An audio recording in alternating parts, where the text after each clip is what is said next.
Early May in Moscow, rain and snow one moment, sunshine the next, much like the world we live in today. Across this mega city, preparations are underway for the 80th Victory Day. So, amid shifting geopolitics and competing narratives, what does solemn remembrance say about where we are and where we are headed? I've met 4 friends here in the iconic Red Square. Oh my God, it's good to see. At the thought-provoking Victory Museum. So his name is Vladimir Spiridonovich Putin. He went as a volunteer in the first days of the war. Outside a renowned school of diplomacy. It's all about 80th anniversary of the victory, 1945-2025. And in the most open place of all, a private home filled with warmth. This is my wife's father, and those are his medals. I'm here to hear their stories and perspectives, from Moscow to the world. You know why people stay here? If you stay in the center, Yes. You can put your coins, your dream, and it's can happen. Ah, this is how you make your wish. Yes. So normally you stand here. Yeah, only you, I can. Yes. And then so that way. Yes. You make a wish. Yes. Okay. Your turn. What was the wish that you just made, if I may ask? It's always the same. I want that all people will be happy. Your president has invited lots of international leaders to join the celebration. Why do you think it matters? For us, it's this war is huge and important story because It's okay. Because every family lost someone here, and it's part of history in every family.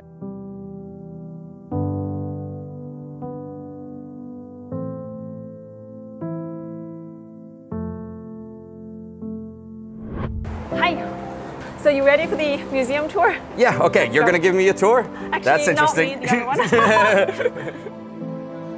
Now we're in Faces of Victory. I can show you the father of our president. In 1941, he was shot, he lost a lot of blood, he was in the hospital in Leningrad. Every person can come and Bring their give photos. of their family who fought and served in the war. We have already have over 1 million photos.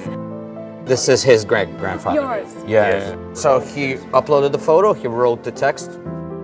Every family has somebody who fought. So you could come in and go to the museum and write the text, upload your photograph, and it'll be in the system forever. What you see up there, every part of the chain represents 10 lives. And this is 26 million people who died in World War II. Preserving the history of this war is showing respect for the sacrifices that my ancestors gave in order for me to be sitting here and talking to you. So for Russians, the 9th of May is the most important holiday because if we didn't win this war, there would be no Russia. Chinese are the only other country which can kind of understand that. There's also a war for survival. We often say it's friendship forged in blood. Yeah. We are standing in front of the Brest Fortress gates. It's the first battle in the Great Patriotic War. This is the ordinary family's apartment in the Brest Fortress.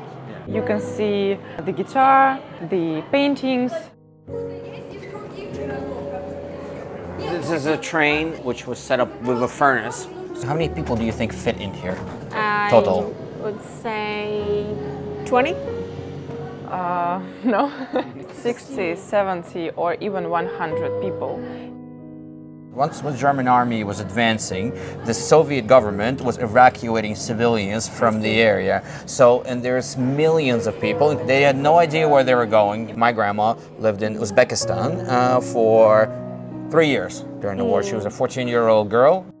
Another amazing thing is that it wasn't just people who were evacuated, it's whole factories were evacuated. So this is factories disassembled completely, you know, and put onto train and moved out. In front of you are pictures of art which was destroyed by the Germans, not by mistake, purposely. So the idea was not just to destroy the people, you know, it was destroy the history of everything was made. Hitler's idea was that the Russians and other peoples who lived in the Soviet Union didn't have the right to their own culture once they accepted Bolshevism and communism. This is the Parliament building in Berlin. This is a real sign. I'm from Moscow. The shortest way back to Moscow is through Berlin. Meaning this person wants to go home, and the only way he'll get home is if we capture Berlin and ends the war. It's 12,000 heroes of the Soviet Union during the war, and each city is the hero city. These cities which suffered the most.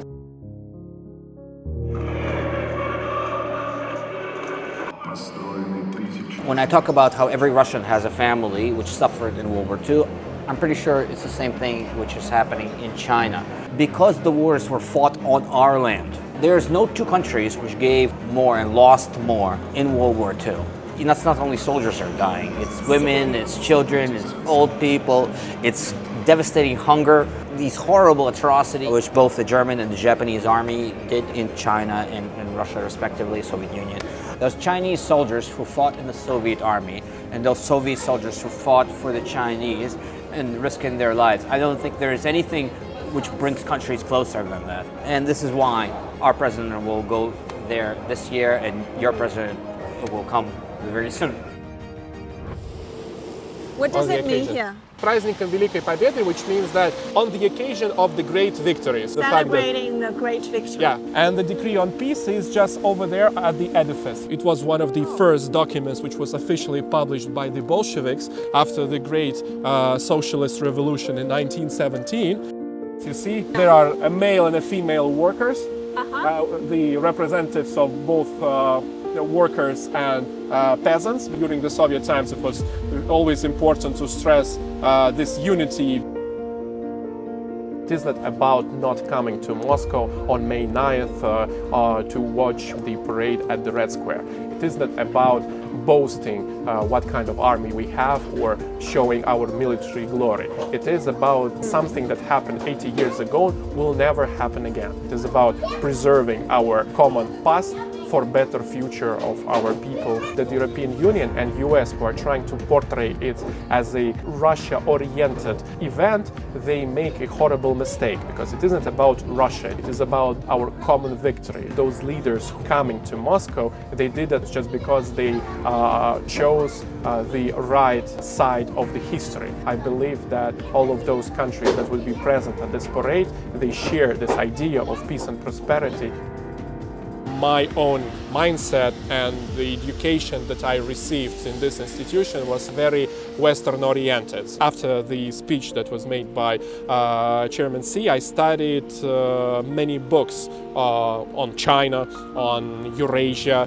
I really made a U-turn in my perception of the world. There are different national perceptions and visions of the world, of international relations per se. Is it correct to say that a lot more young people in Russia now choose to look towards China and the broader East? Absolutely. When we ask our students, who are your favorite diplomats, Sergei Lavrov, most influential, most popular diplomats perceived by future diplomats here in Russia. We have students from all over the world, roughly 70 countries. This is the way how they see China in the global arena. We used to believe in the Western-oriented world. Our country was trying to adapt and fit into different Western-led institutions, and as a result, we were complete losers. With the advent of the Vladimir Putin's era in the early 21st century, Russia learned to become sovereign, to make our own decisions and rely only on ourselves. This Chinese proposal is something that changed the mindset of different national leaders. So I believe that address made by Chairman Xi changed the perception of the world we're living in.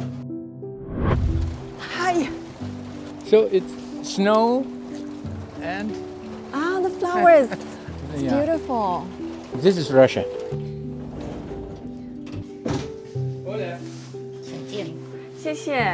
谢谢谢谢谢谢。 My wife's father, he was a specialist in Persian language, and he was already a professor in 1941 when the war started. I see. So professors were exempted from military service, but he volunteered. He was taking part in combat. President Xi has been invited as a guest of honor for this year's commemorative events on May 9th. What's the message to other nations?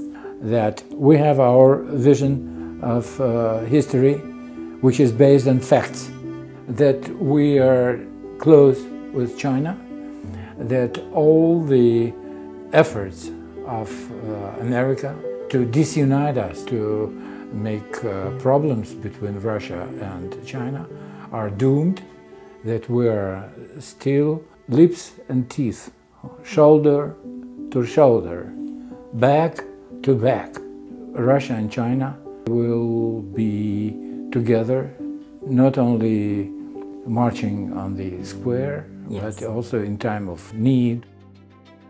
Those are books that I published. This is my first book about Xi Jinping and the China Dream. And this is my book about Silk Road. Trump, I believe, is the last head of that previous period of America being the shining castle on the hill. It is great power, but there are other great powers. A new period is now being formed thanks to this new type of relations between Russia and China. We are not military allies, but like in Chinese philosophy, 和而不同. Yeah? We are close but different.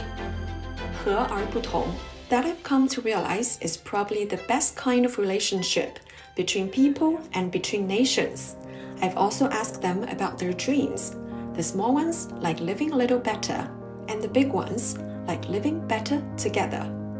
I want to have my eyes to see better.